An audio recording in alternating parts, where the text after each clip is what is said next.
Assalamualaikum warahmatullahi wabarakatuh. Innal hamdalillah nahmaduhu wa nasta'inuhu wa nastaghfiruh wa na'udzu billahi min shururi anfusina wa min sayyiati a'malina. Man yahdihillahu fala mudilla lahu wa man yudlil fala hadiya lahu. Asyhadu an la ilaha illallah wahdahu la syarika lah wa asyhadu anna Muhammadan 'abduhu wa rasuluh. Allah Ta'ala fi kitabihil karim ya ayyuhalladzina amanu taqullaha haqqa tuqatih wa la tamutunna illa wa antum muslimun amma ba'd. Alhamdulillah Bapak dan Ibu sekalian, kita bersyukur kepada Allah atas limpahan karunia dan nikmat yang Allah berikan kepada kita, terutama nikmat Islam dan nikmat iman, dan masih diberikan kepada kita kesehatan, waktu luang, terutama kita diberikan oleh Allah kekuatan untuk mentaatinya. Kemudian Bapak dan Ibu sekalian, pada pagi hari ini saya ingin berbicara tentang kaidah-kaidah di dalam beribadah. Karena kita beribadah kepada Allah itu tentu tidak boleh sembarangan, Pak.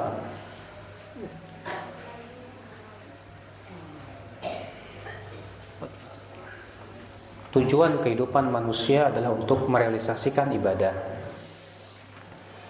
Allah Ta'ala berfirman, "Wa ma khalaqtul jinna wal insa illa liya'budun."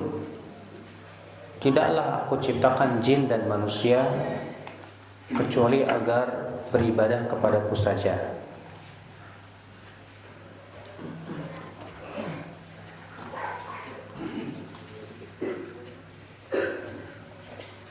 Allah mengatakan dalam surat Al-Dzurriyat ayat 56 ya, "Wa ma khalaqtul jinna wal insa illa liya'budun." Tidaklah aku ciptakan jin dan manusia kecuali agar mereka beribadah kepadaku. Karena ini adalah merupakan tujuan penciptaan manusia. Manusia hidup di dunia tidak seperti binatang. Binatang hanya sebatas mengikuti syahwat, kawin, makan, minum, ya. Setelah itu mati.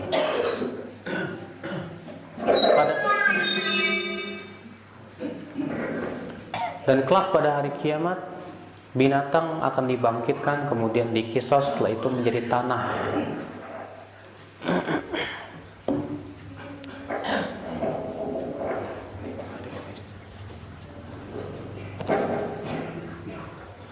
Dan setelah itu menjadi tanah.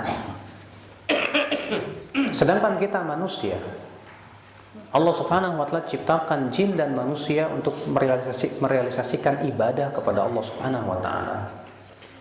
Oleh karena itu Bapak dan Ibu sekalian, karena tujuan kita untuk ibadah, berarti kita harus mengetahui bagaimana cara beribadah.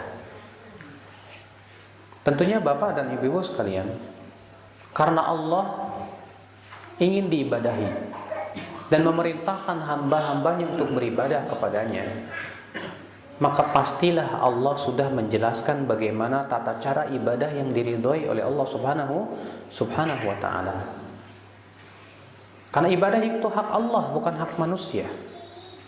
Karena ibadah itu hak Allah, berarti Allah diibadahi dengan apa yang Allah cintai dan ridhoi, bukan menurut sesuai dengan selera-selera kita. Maka Allah mengutus para rasul, mengutus Nabi Muhammad SAW untuk menjelaskan bagaimana tata cara ibadah kepada Allah Subhanahu wa Ta'ala. Lalu apa kaidah-kaidah atau perkara-perkara yang hendaknya kita perhatikan di dalam beribadah? Yang pertama, yaitu wajib kita memperhatikan syarat diterimanya ibadah. Apa itu syarat diterimanya ibadah? Ibnu Katsir mengatakan ketika menafsirkan surat Al-Kahfi ayat 110, ya, di mana Allah berfirman, "Faman kana yarju liqa'a rabbih falyamal 'amalan shalihan wa la yusyrik bi ibadati rabbih ahada." Siapa yang mengharapkan perjumpaan dengan Rabb-Nya, hendaklah ia beramal saleh dan janganlah ia mempersekutukan Allah dengan apapun juga. Kata Al-Imam Ibnu Katsir dalam tafsirnya, hadil ayah dalatun ala syartai qabulil amal. Ayat ini menunjukkan, kata beliau, ya, ayat ini menunjukkan dua syarat diterimanya amal. Yang pertama itu al-ikhlas, ikhlas mengharapkan wajah Allah. Yang kedua adalah mutaba'atu Rasulillah, yaitu sesuai dengan contoh Rasulullah sallallahu alaihi wasallam. Karena Allah mengatakan barang siapa yang mengharapkan perjumpaannya dengan Allah, hendaklah ia beramal saleh. Dan beramalan saleh tidak disebut amalan saleh kecuali apabila ia sesuai dengan syariat Rasulullah sallallahu alaihi wasallam. Wala yusyrik bi ibadati rabbih ahada, dan janganlah ia mempersekutukan Allah dengan apapun juga.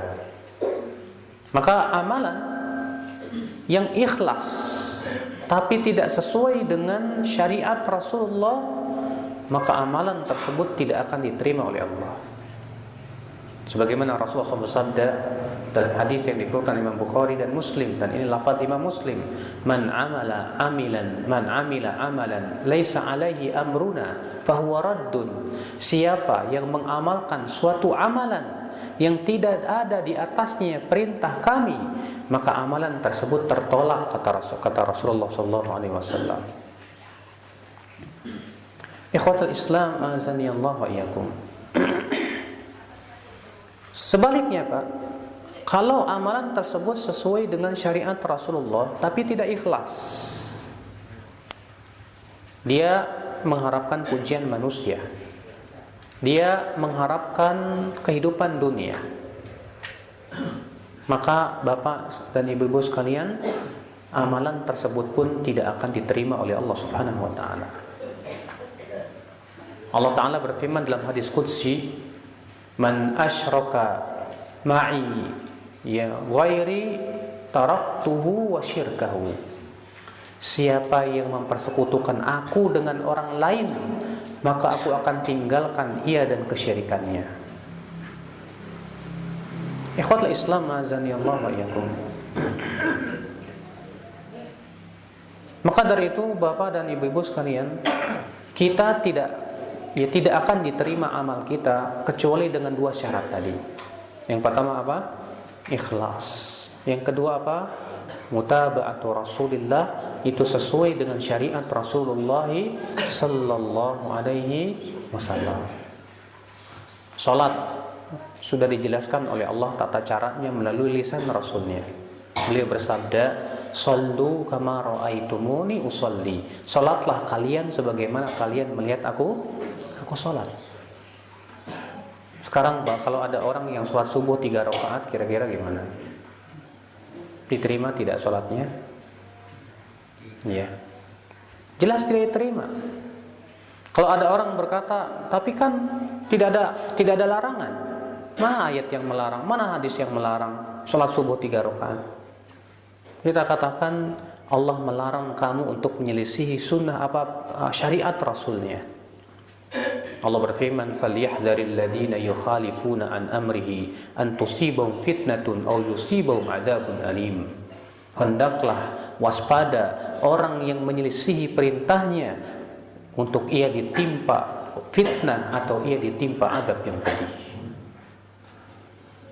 Ikhwatul Islam, azani Allah wa iyyakum. Bagaimana pendapat Bapak kalau ada orang yang wudu mundur, cuci kaki dulu, kemudian kepala, baru kemudian wajah? Tentu kita katakan ini tidak sesuai dengan syariat Rasulullah. Demikian pula setiap amalan yang tidak sesuai dengan syariat Rasulullah, maka amalan tersebut tertolak. Kita tidak boleh Pak membuat tata cara sholat sendiri. Tidak boleh kita membuat tata cara haji sendiri. Ya Rasulullah bersabda, "Khudhu anni manasikakum," ambil dariku manasik haji kalian, kata Rasulullah. Ambil dariku. Ya tidak boleh. Kalau di Indonesia kan Pak, terutama di Sulawesi itu ada namanya haji apa itu? Orang pergi sebuah gunung, ya, di gunung itu kebetulan ada batu yang bentuknya kayak Ka'bah. Itu orang-orang pada tawaf di sana, Pak. Ya, katanya mereka haji di sana itu. Maka ini jelas membuat syariat yang tidak diizinkan oleh Allah Subhanahu wa taala. Oleh karena itu, Bapak sekalian, ya, Allah mencela kaum musyrikin Quraisy yang membuat syariat yang tidak pernah disyariatkan oleh Allah. Allah berfirman, am lahum syuraka'u syara'u lahum minad dini ma lam ya'dzan bihillah. Apakah mereka mempunyai sekutu-sekutu yang membuat syariat untuk mereka dari agama sesuatu yang tidak diizinkan oleh Allah? Karena orang-orang musyrikin Quraisy itu, Pak, ya, bukan hanya berbuat syirik, Pak, tapi mereka juga merubah agama Nabi Ibrahim. Yang harusnya orang-orang Quraisy, ya, kalau wukuf itu di Arafah, mereka wukufnya di Muzdalifah. Mereka juga mensyariatkan buat mereka yang tidak membawa, ya, hewan untuk dikurbankan, mereka harus tawaf dalam keadaan telanjang bulat. Syariat-syariat yang tidak pernah disyariatkan oleh Nabi Ibrahim alaihissalatu wassalam, mereka telah merubah-rubah. Maka dari itu, Bapak sekalian, kita berusaha, ya, di dalam beribadah kepada Allah untuk memenuhi dua syarat ini. Yang pertama apa? Ikhlas. Yang kedua apa? Sesuai dengan syariat Rasulullah sallallahu alaihi wasallam. Ingat, Pak, agama kita ini sudah sempurna. Agama kita sudah sempurna. Allah berfirman, al-yauma akmaltu lakum dinakum. Pada hari ini aku sudah sempurnakan agamamu. Apa sih maknanya sempurna? Sempurna artinya sudah selesai, tidak butuh lagi tambahan. Oleh karena itu, Bapak dan Ibu-ibu sekalian, Rasulullah SAW bersabda, "Ma baqiya syai'un yuqarribukum ilal jannah wa yubaidukum minan nar illa waqad buyyina lakum." Tidak tersisa lagi sesuatu yang mendekatkan ke surga dan menjauhkan dari api neraka kecuali sudah dijelaskan kepada kalian semuanya. Sudah dijelaskan semua, Pak. Hadis ini Hasan dikeluarkan oleh Tabrani. Maka dari itu, Bapak dan Ibu-ibu sekalian, sekali lagi kita dalam beribadah harus merealisasikan dua ini. Yang pertama ikhlas, yang kedua apa? Sesuai dengan syariat Rasulullah sallallahu alaihi wasallam. Maka kalau ada orang yang membuat ibadah yang baru yang tidak pernah dicontohkan oleh Rasulullah, berarti sama saja mengatakan Rasulullah telah berkhianat. Karena ada ibadah yang belum disampaikan oleh Rasulullah SAW. Makanya Imam Malik rahimahullah, Imam Malik bin Anas berkata apa?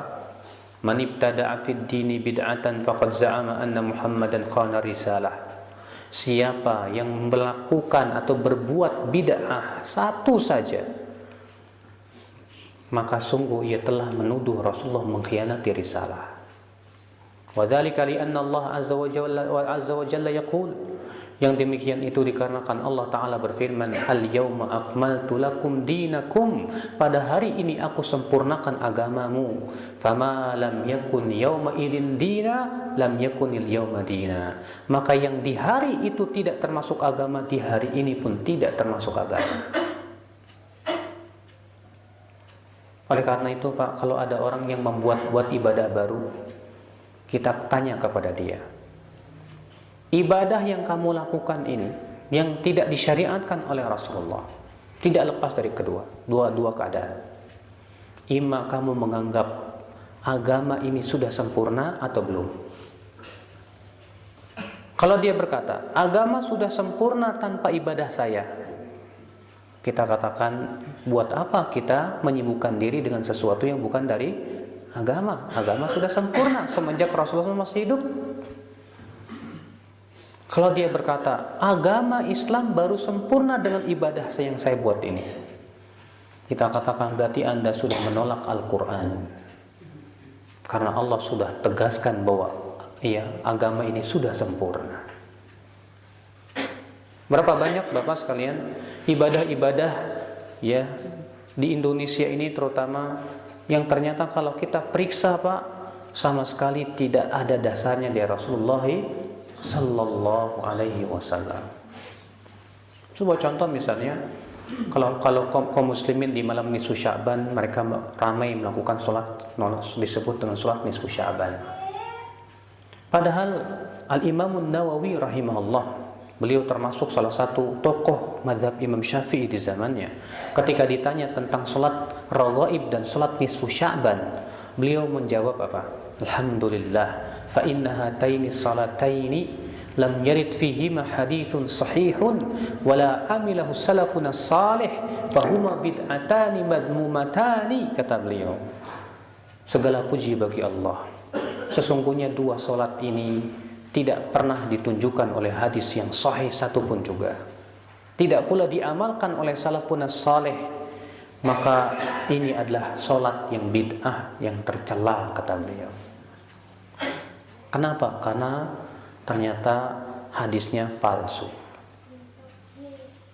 Banyak kaum muslimin mengamalkannya dengan dasar masa saya sholat gak boleh. Memangnya Allah akan azab saya karena saya sholat? Ya. Ada sebuah kisah Pak di zaman tabi'in Pak. Sa'id bin Musayyib seorang tokoh tabi'in. Bahkan beliau ulama yang paling alim di zaman tabi'in. Pernah melihat ada orang yang sholat qobliyah subuh lebih dari 2 rakaat. Lalu Sa'id ia mengatakan, la taf'al, jangan kamu lakukan itu.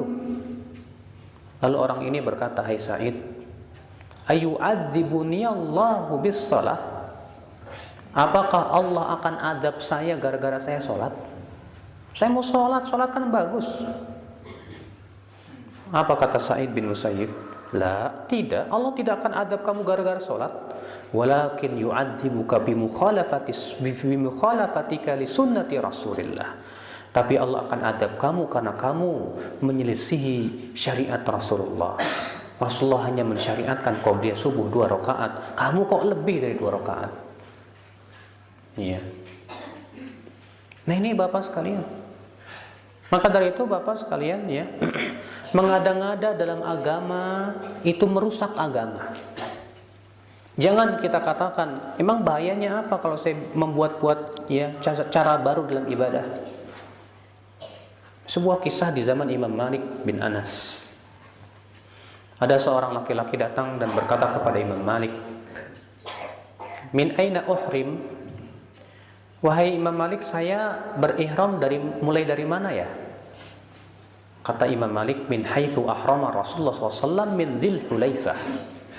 Yaitu hendaklah kamu mulai dari tempat yang Rasulullah memulainya, yaitu Dzul Hulaifah. Lalu orang ini berkata, ana uridu an uhrim min indi baiti. Dan satu riwayat min indi qabr. Saya mau berihram dari rumah saya. Dalam satu riwayat yang lain, saya mau berihram dari sisi kuburan Rasulullah. Apa kata Imam Malik? La taf'al fa inni akhsha 'alaikal fitnah. Kamu jangan lakukan itu. Saya khawatir kamu nanti malah jatuh kepada fitnah. Kamu terkena fitnah. Apa kata orang ini? Ayu fitnah. Inna ma'azidu wa amyal. Fitnah apa Imam Malik? Saya cuma menambah beberapa mil saja kok. Ya, cuma beberapa mil saya tambah. Apa bahayanya? Apa kata Imam Malik? Fa ayyu fitnatin a'dham min antara annaka sabaqta ila fadilatin qassara anha Rasulullah sallallahu alaihi wasallam. Fitnah apa yang lebih besar dari engkau memandang telah mendahului kepada keutamaan yang Rasulullah SAW saja tidak melakukannya. Seakan-akan kamu mengatakan saya lebih tahu dari Rasulullah. Masya Allah, ya, pelajaran yang berharga sekali Pak. Makanya di dalam beribadah jangan mengikuti tradisi.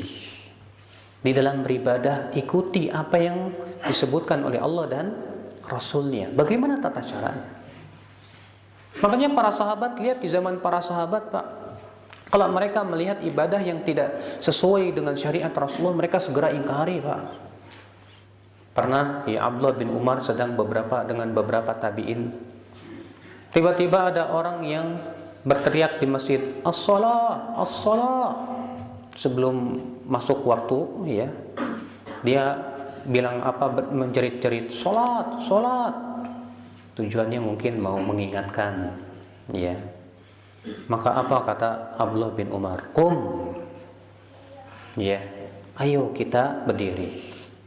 Nungkir hadil bid'ah, kita ingkari bid'ah ini. Lihat, Imam Abdullah bin Umar menganggap ini bid'ah, ini tidak pernah dilakukan oleh Rasulullah sallallahu alaihi wasallam. Karena di zaman Rasulullah yang ada adzan, Pak. Demikian pula Abdullah bin Mas'ud radhiyallahu an, sebagaimana diriwayatkan Imam Ad-Darimi dalam musnadnya, di mana Abdullah bin Mas'ud dilaporkan waktu itu Abu Musa al-Ash'ari datang ke rumah Ibnu Mas'ud dan berkata, "Hai Abdullah bin Mas'ud, aku melihat di masjid ada orang-orang yang berzikir dengan cara yang sendiri, yang aneh. Namun saya pandang tampaknya bagus, tapi saya tidak berani sampai engkau memutuskan, bagaimana pendapatmu?" Maka Ibnu Mas'ud pun segera memakai pakaiannya, pergilah dia ke masjid. Rupanya didapati di masjid itu orang melingkar, Pak. Lalu mereka berzikir dipimpin satu orang. Kalau pemimpinnya berkata, ucapkan subhanallah 100 kali, semuanya rame-rame subhanallah, subhanallah, subhanallah, subhanallah, subhanallah. Ucapkan alhamdulillah 100 kali, alhamdulillah, alhamdulillah, alhamdulillah, alhamdulillah. Maka Abdullah bin Mas'ud berdiri dan berkata, waihakum ummata Muhammad, celaka kalian hai umat Muhammad, innakum la'ala millatin ahda min millati Rasulillah am annakum muftatihu babi dhalalah. Kalian ini berada di atas cara yang lebih tertunjuki dari cara Rasulullah, atau kalian hendak membuka pintu kesesatan? Haula'i ashabu Rasulillah sallallahu alaihi wasallam mutawaffirun. Apa kalian tidak lihat para sahabat masih banyak yang hidup?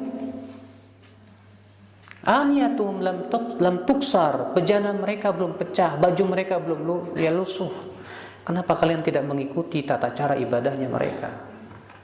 Masya Allah, Abdullah bin Mas'ud mengingkari, Pak, cara ibadah yang tidak pernah dilakukan oleh Rasulullah, tidak pula oleh para sahabat Rasulullah sallallahu alaihi wasallam.